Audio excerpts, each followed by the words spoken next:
And thanks for joining us on the Shore Sports Network for another video chat brought to you by Jersey Mike's. Be a sub above. Last week, the news came that Dr. Marilyn McNeil announced that after a 53-year career in college athletics, the last 28 at Monmouth University, her retirement plans are set. She will retire on June 30th of this year. And I wanted to follow up with her and just talk about what has been a remarkable career in for half a century.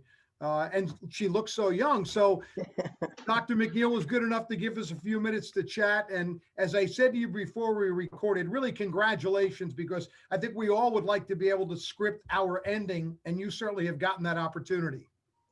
That is for sure. And Kevin, I am now a huge fan of yours for you talking about my youth, especially after 53 years in the working world. But yes, it's definitely bittersweet, but I am going out because of my own decision, and so that's a good thing. Is this something that has been coming? I mean, have you thought about this the last couple of years, or did you just wake up one morning with an epiphany that now may be the time to move on? No, I have been talking about it. I've been hinting at it. I'm on the pretty high list for a vaccine, so that tells you that my age is right there. And it's there's a certain energy that you need to do for anybody's profession and their work, and this year has particularly sapped that energy, and I just felt that I couldn't deliver anymore, and so that I thought it was time for me to back down and allow somebody else to take over. I appreciate the honesty, because I was going to say to you, I know a lot of people in various levels of education, and our joke has been that anyone that retired prior to this year really hit the mother load, because this has really been a challenging time on any level involving in education and athletics, right? It sure has. And, it's my heart breaks for the student athletes, because this has just been so tough in their, they've spent their entire years getting ready for this moment on a Division I campus, and it's been pulled away from them in a way that they never thought possible. And then, being an old coach, the coaching is a lifelong quest, a lifelong profession, and these coaches across the country, but particularly at Monmouth, have been just resilient and hopeful, and has made the whole endeavor better because of their optimism, but also it's so difficult to continue to disappoint them. Yeah, and you talk about difficulty, and I think it's a perfect example. The university announced just a few days ago that they would be shutting its men's basketball program down because of COVID issues. And then sure enough, 48 hours later, it was not a positive test. And, now you're back on. And these are the things we live with that were unimaginable a year ago. I was just commenting to a colleague who I hadn't returned an email, and I was apologizing. I said, because the first time the email was because we were shut down for the first time, and it was so chaotic, and now we get shut down and the chaos isn't there. It's sort of a part of life, and that's kind of sad. Yeah, very, very sad. If I could ask you to kind of go back a little bit with me in time, when you arrived on campus to start this job in 1994, I believe, what attracted you to Monmouth University? Did you see untapped potential? And how different is the athletic program and the college itself now than it was 28 years ago? Well, that's a bunch of loaded questions, Kevin. So let me try and parse them down a little bit. I had been in college, and I had been a coach for a number of years, and then transitioned to college administration, and had worked as a college administrator for 4 different athletic directors. And I really felt after all that time that I could and should be an athletic director, that I had put in some time and sort of knew what I thought a good athletic program should look like. So I started to try and find opportunities, and sadly for women, there were not very many. And so I came across the advertisement for Monmouth college, director of athletics. It was a very different kind of advertisement. It was in the Chronicle of Higher Education, which is an academic sort of rag, and talked about the fact that they had just added football, and they were a tuition-driven institution and they needed leadership. And I'm thinking, for the past several years, I had been really in the trenches of Title IX, kind of fighting against football, but still love football. And I thought, wow, this would be an interesting challenge. So I came out here on a very snowy February day. The school was closed, so my interview was rather dismal, I would say, in a lot of ways. But I got a chance to meet with President Stafford the next morning, and we had a good 2, maybe 3 hour breakfast meeting. And I just really believed that in her, believed that if she was going to support me, then I had a chance. And that, I mean, actually, because of the snowstorm and all the surrounding sentiments about the search, I didn't think I had a chance. And when she called me up and offered me the job, I basically said to her, "You're kidding." So, but the next 10 years under her leadership were just so meaningful for me. She was such a staunch supporter. Really didn't know much about athletics, but believed in opportunity. She herself had faced some opposition to her education at Harvard and all the way through her career. And so I think we were sort of the same ilk. And so it was tough. It was an extremely tough first 10 years. I'm not saying it was easy. There were many, many moments of tears. I left my family behind to begin the job, and then 2 months later brought my 10-year-old son and 13-year-old daughter here. And my husband, who's a very, I wouldn't say cautious, I think more disorganized. It took him a year to get here. But, disrupting a family, going across 3,000 miles, a 13-year-old girl into the New Jersey school system, which most of those youngsters were together since preschool. And, it was a challenge. I give them full credit. They are fully integrated in their worlds. And they're very brave. They don't hesitate traveling. They don't hesitate meeting new people. So as much as I was very concerned about how they would adjust, I think they, at the end of the day, would say it was a good experience, not great, but good. So, I mean, then, the university had just started football. And it was really struggling to identify itself.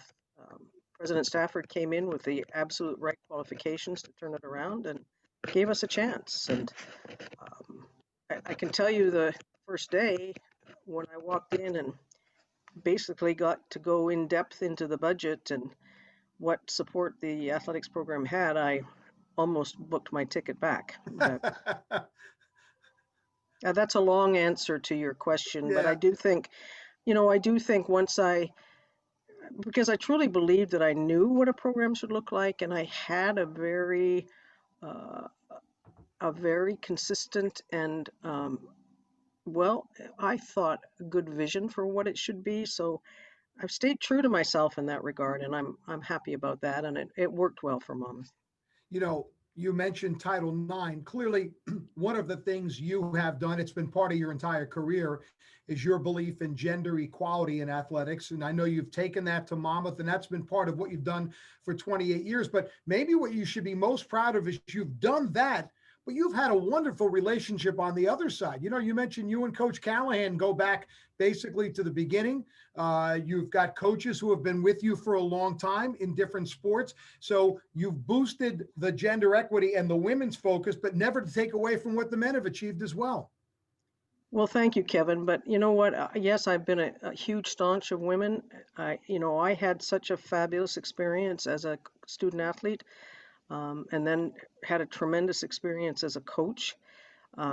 But it's not just, I truly believe in that opportunity for women, and it's harder to come by for women, but I think men should have that same opportunity. And I want them to understand that we're all in this together, that we get opportunities for the men, we also get opportunities for the women. And oftentimes I would fight like crazy to get an advantage for men's football and then turn around and say to Dr. Stafford, well, since we did that for football, we need to do something on the women's side. So, it's all boats rise, and I truly believe that. And so I care as much about the shot putter and the men's track team as I do about the center on the men's basketball team as I do about the goalkeeper in field hockey. It's about opportunities for young people to gain so much from the sporting world and that competition world, to learn how to compete, to win with grace and lose with respect and come back the next day and practice. It's all stuff that you need in the working world, but we get to learn it on a playing field where it's okay to be criticized because you're going to come back the next day and try again. Yeah, that's the coaching mentality in you for Yeah, sure, right? No right. question Yeah, about it. absolutely. Yeah. One of the great changes that has happened under your leadership is the upgrade in facilities, and you have to really be proud of what has happened under your watch to see, the Ocean First Bank Center, the new football facility, and so much more. The field hockey complex. I mean, all those things. That's a heck of a lot different than when you arrived in '94. Yeah, I remember I couldn't do a tour when I came here to interview because most of the school was closed and everything was closed up. Um, so that first day when I did arrive and I saw the tour, I thought, oh my gosh. So, you know, uh, I had a mentor that told me when I was going into coaching, they said, just, always try and find a position that, it has been a losing season, because as you go in and coach, you could do almost anything and you will be better. And sometimes when I look back and had that view of the facilities, almost anything you did made it look better. But I cannot take credit. This was a belief by the institution. They wrapped themselves into it. There was a tremendous amount of fundraising, some good donors and friends that came through. But it was a, a purposeful increase in facilities, not just for athletics, but just for the entire community. And I think that all the students, you have athletics. I'm sorry, you have athletics sort of to be the front porch of the university for pride for alum, for pride of students. But I want all the general public to be able to enjoy the facilities and enjoy the competition and enjoy their teammates, their classmates, playing for them, competing for Monmouth University. In these last couple minutes we have, I want to talk to you just a little bit about the landscape changes in college athletics. And you mentioned budget a little while ago, and obviously money is a huge part of it. Monmouth has seen their focus change. You've switched conferences and in sports. Where do you see Monmouth University's future in terms of Division I athletics and where they are? And what do you think if 10 years from now we were to have a conversation, maybe the next 10 years, or are those things that are just unknown? Well, they are unknown right now. There's so much change. This whole name, image, and likeness world that's going to affect the Power Five. Not so much us, a little bit. And the fact is that much of college athletics is being directed by a group of schools and universities that don't look like us.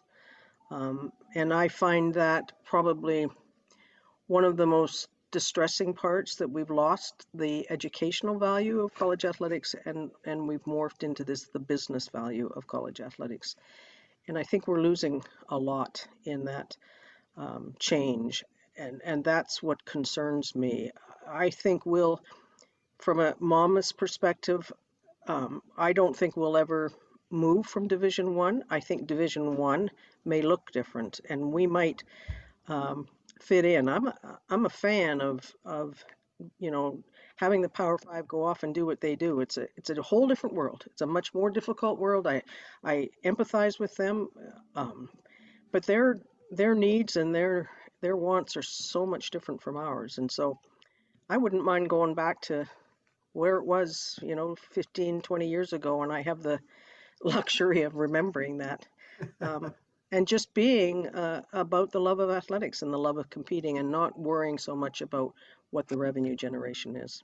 So this last question might be one you couldn't answer until after June 30th, but can you imagine what you'll miss most about what you've done, specifically the last 28 years? I mean, on a beautiful Saturday, September morning, when you'd find yourself over to Kessler for a football game and maybe meeting some alumni before that. But do you know that, do you have an idea of the things you'll miss the most about this job that has sort of been so much a part of your life? Yeah, absolutely. I will definitely miss the going to games. I mean, everybody sort of said, "Oh, I want your job. All you do is get to go to games," and that's only a small part of it. But my gosh, it's the biggest part. I love watching the student athletes grow and compete better and grow up, and I love watching the coaches develop these young people. So, yeah, I will be lost on Saturday mornings and Friday and Saturday evenings. But I do know that I will always be at a Monmouth game if I'm in the area. But to tell you the truth, Kevin, I'm looking forward to not spending any winters. Um, I'm a I'm a West Coast person. I came from California, and I'm going to try and spend some winters in the sun. Well, you certainly have earned it. You have the respect of so many in your university. Your coaches speak glowingly about you. The people who work with you, your support staff.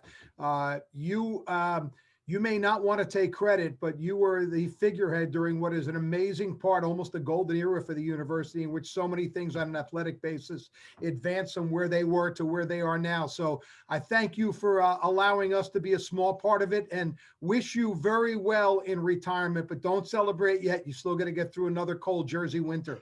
Yeah, thank you, Kevin. You're very, very kind.